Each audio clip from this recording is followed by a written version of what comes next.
Binigyan sila ng maraming tasks at isa na doon ang dancing.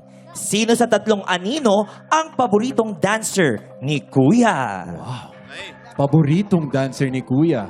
Anino number 1? Sa tingin ko naman, wala sa amin talaga yung favorite. Pero masasabi ko, ako siguro, kasi nung time na pag naboboard kami, si Kuya, lagi niya akong pinapasayaw sa plasma. Tapos nagpapatugtog na lang siya ng budots, ganun. Patugtugin ang budots! Budots Music! sample! Okay, 1, 2, 3. Oh.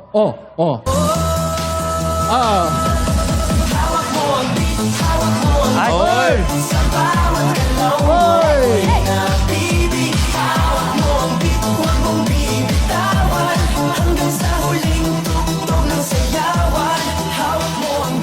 Ay, Oh! grabe si Anino 1. Tignan muna natin si Anino 2. Actually, Anino 1, tama ka dyan. Si Anino 1 po talaga yung pinakamagaling sumayaw. Kita niyo naman po, di ba?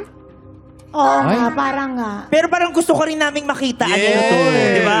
Hindi ka makakalusot, Pwede kang Anino sumayaw. 2. Kailangan. Oo. Music! Ay!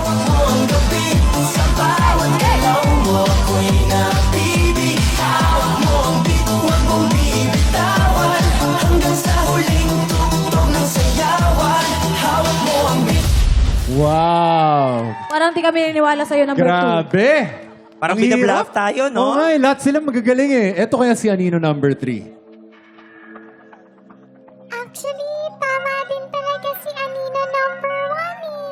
Kasi nung nagkaroon kami ng task, isa din siya sa mga gumawa ng dance steps para sa kabataang Pinoy.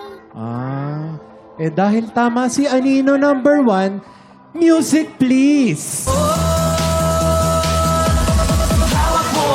Hoy! Ay! Ay! Ay! Ay! Ay! Ay! Grabe!